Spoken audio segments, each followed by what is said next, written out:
PSG insecure. PSG fans are insecure because for over a decade, their entire identity revolved around proving they weren't just a football experiment funded by power. They had the money, they had the superstars, Neymar, Mbappe, Messi, Dembele, yet every season ended the same way. Heartbreak in Europe, early knockouts, viral memes, and rivals turning their failures into comedy. It became part of football culture to laugh at PSG, the glamorous club that could buy everything except the Champions League. Then came 2025. The season, everything changed. A 5-0 demolition of Inter Milan in the Champions League final, the biggest win in the competition's history. For PSG fans, that night was therapy. It was the end of mockery, the breaking of a curse. The trophy they'd chased since the Qatari takeover was finally theirs, and for the first time, the joke stopped. Now, when rivals mock their past, PSG fans point to that Champions League badge, the final piece of their redemption story. Still, the insecurity doesn't vanish overnight. The truth is, PSG's fan base is young.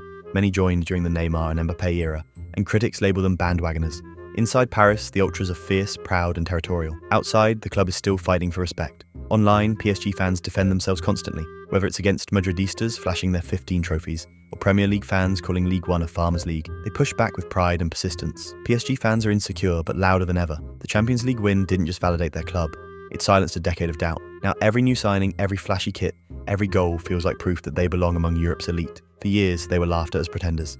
Now, PSG fans remind everyone they're finally champions. Barcelona fans, nostalgic. Barcelona fans are nostalgic because no matter what year it is, they're still living somewhere between 2009 and 2015. For them, football reached perfection with Messi, Xavi, Iniesta, and tiki-taka. Everything since has felt like a slow fade from paradise. They'll passionately argue that Pep's Barca was the greatest team of all time, and they might be right, but they bring it up so often that even neutral fans start rolling their eyes. The nostalgia runs deep because the years that followed were painful. Financial collapse, internal chaos, and the heartbreak of watching Messi leave left scars that haven't fully healed. Every new La Masia talent, whether it's Pedri, Gavi, or Lamine Yamal, carries not just expectation, but ghosts of a golden past. The fan base clings to beauty and identity as much as trophies, desperate to feel that magic again. Online, Barcelona fans are both romantic and defensive. They speak about the Barca way like scripture and treat tiki-taka as more than a tactic. It's a philosophy. Rival fans mock them for living in the past. But to Barcelona supporters, that era isn't just history, it's the standard. Barcelona fans are nostalgic because their glory years weren't just successful, they were spiritual.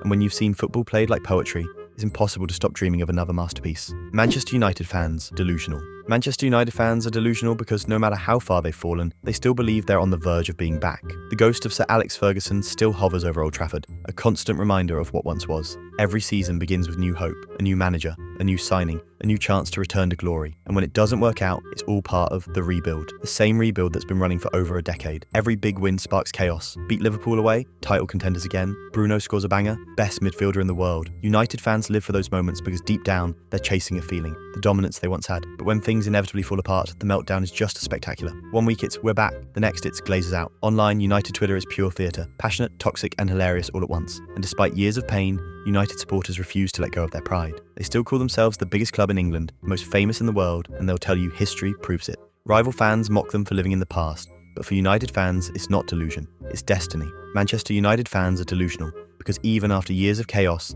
they still believe greatness is inevitable. And maybe that belief, no matter how misplaced, is what keeps Old Trafford alive. Real Madrid fans, entitled. Real Madrid fans are entitled because they live in a football world that always seems to orbit around them. 15 Champions League titles don't just represent dominance, they represent legacy. Madridistas don't simply hope to win Europe, they expect it. That golden patch on their sleeve isn't just decoration, it's a statement, a reminder to every rival that this is their stage and everyone else is just visiting. Every transfer window feels like an inevitable event. Mbappe? Bound to happen. Bellingham? Already family. If a superstar exists, Madrid fans believe it's only a matter of time before he's wearing white. And the worst part for their rivals is, they're rarely wrong. Their confidence isn't built on arrogance, it's built on a century of getting what they want, when they want it. In Spain, La Liga's maintenance. Europe is the real stage. Beat them in the League, knock them out of the Copa del Rey. It doesn't matter when May arrives. That's when Madrid fans lean back and say, relax, the Champions League is ours, and terrifyingly often, they're right. The Bernabeu doesn't host finals. It creates moments that define eras. But not every Madridista bleeds white the same way. The club's dominance has attracted millions of trophy fans, supporters who joined during Cristiano Ronaldo's era, or simply because Madrid always wins. To traditional fans, they're part of the family, but not of its roots. Yet even those so-called plastic fans are proof of what Real Madrid has become, a club so successful that winning itself is the brand. Across continents, from Mexico to Morocco, from the Middle East to Asia, millions of fans wear white like it's armour. Inside Spain, they divide opinion, admired by some, despised by others. To their rivals, they're arrogant. To themselves, they're inevitable. And when debates run dry, they have one line that ends them all. We've got 15. Real Madrid fans are entitled, but maybe they've earned the right to be. Because when you've conquered Europe more times than entire leagues combined, entitlement doesn't sound like arrogance. It sounds like tradition. Manchester City fans, Defensive. Manchester City fans are defensive because no matter how much they win, people keep saying it doesn't count. 6 Premier League titles in 7 years, a historic treble in 2023, Pep Guardiola redefining English football, and still rival fans chant oil money. Every record is met with an asterisk, every triumph overshadowed by 115 charges and endless debates about legitimacy. Inside the Etihad, the loyalty is real. The older generation remembers freezing nights in the lower leagues, long before the trophies came. To them, the success wasn't handed over. It was earned through decades of suffering. But that story often gets ignored. Online, City fans are portrayed as plastic, their club dismissed as soulless, so they fight back with the only weapon that matters, winning. Every Haaland hat-trick, every record-breaking season, every title lift is proof that they belong at the top. And while United and Liverpool fans argue about history, City supporters just point to the present, Pep's dynasty. The Champions League, once their biggest insecurity, was finally conquered in 2023, erasing that last excuse. Manchester City fans are defensive because they've had to be. When the world questions your legitimacy, defending your identity becomes second nature. Bayern Munich fans, arrogant. Bayern Munich fans are arrogant because in Germany, they don't just dominate, they dictate. 33 Bundesliga titles, 6 Champions Leagues, and an era of control so absolute that it turned the rest of German football into their playground. For years, Bayern fans carried themselves like royalty, certain that the Bundesliga was theirs by divine right. Everyone knows the stereotype. Bayern don't compete with rivals, they buy them. Dortmund, Leverkusen, Leipzig build something special, and Bayern will swoop in and make it theirs. The fans don't deny it, they celebrate it. To them, that's simply the natural order. You develop, Bayern finishes the job. But in 2023 and 2024, something unthinkable happened. Bayern lost the league. For the first time in a decade, German football felt free. Rival fans laughed, calling it the end of an era, but Bayern supporters treated it as a glitch, not a downfall. When they stormed back in 2025 to reclaim the title, it wasn't just a victory, it was restoration. Bayern Munich fans are arrogant because when you've ruled your country for generations, it's hard to imagine football any other way. Juventus fans, paranoid. Juventus fans are paranoid because no matter how much they win, scandal always seems to follow. 36 Serie A titles, 2 Champions Leagues, decades of dominance. Yet rival fans never let them forget the scandals that came along the way. Calciopoli in 2006, financial investigations in 2023. Even when they're innocent, the whispers never stop. That constant suspicion has shaped their culture. Juve fans live with both pride and paranoia. They've seen icons like Platini, Del Piero, Buffon, and Chiellini define eras, only to watch European dreams crumble again and again. They've lost more Champions League finals than anyone, and that heartbreak runs deep. When Ronaldo arrived in 2018, fans believed he was the missing piece. Instead, they got more disappointment and fresh mockery. Domestically, Juventus fans are fiercely proud but always on edge. To them, they are Italy's club, the benchmark, the standard, the giant. That pride is what fuels their defensiveness. Every accusation, every rumour, every whisper of corruption feels like an attack on their identity. There's a constant sense that everyone, UEFA, rival clubs, the media, is waiting for them to fall. Juventus fans are proud, paranoid, and relentless. Not because they lack success, but because in Italian football, it often feels like the whole world is trying to take it away.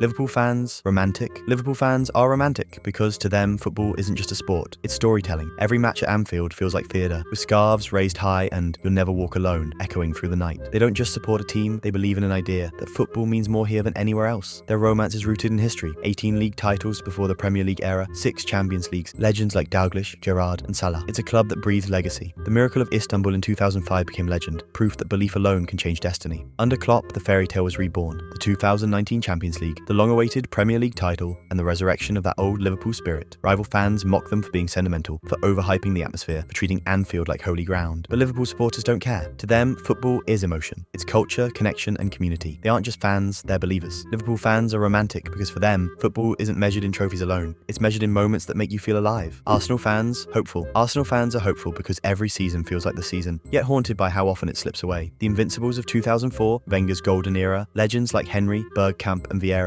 that history is both a blessing and a burden. It built a standard so high that anything less feels like failure. Under Arteta, belief returned. The Emirates became electric again, a cauldron of noise and youthful fire. Saka, Martinelli, Odegaard, a generation built on hope and identity. Big wins over City, Liverpool, and Spurs reignited the dream that Arsenal were finally back. But every time the moment comes, something always goes wrong. The 2022-23 Premier League title race looked theirs to win until a run of drop points in April handed it to City. The next year, it was deja vu, top of the table for months, only to finish second again. Europa League exits to Sporting and Olympiacos, FA Cup shocks to smaller sides. The pattern always feels the same. So close, but not quite. And yet, through all of it, Arsenal fans remain loyal. They've been mocked for bottling it, but they never stop believing. No matter how many heartbreaks come, they still feel the Emirates, still back the team, still sing for better days, their loyalty doesn't come from silverware. It comes from connection, from watching their club grow, stumble, and rise again. Online, the passion is chaos. One week it's celebration, the next it's meltdown. Trust the process became both a joke and a prayer, but deep down, they mean it. Because Arsenal fans believe that one day, all the pain will make the payoff even sweeter. Arsenal fans are hopeful, loyal, and relentless. They've lived through collapse after collapse, but no matter how many times it slips away, they always believe that next season is finally their turn. Chelsea fans, chaotic. Chelsea fans are chaotic because stability has never been their language.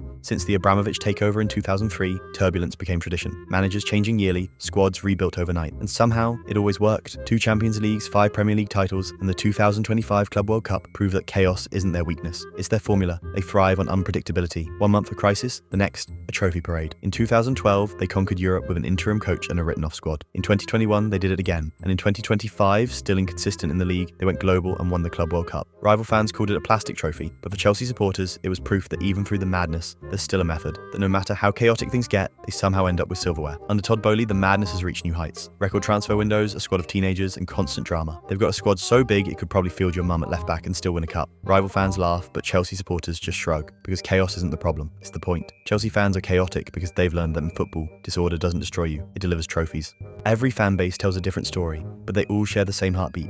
Football. The passion, the arguments, the heartbreak, and the hope is what makes this game bigger than sport. Let me know in the comments which fan base you think I should cover next, or which one you think I got wrong. Don't forget to drop a like if you enjoyed, and subscribe for more football stories. This is Footy Explained, and I'll catch you in the next video.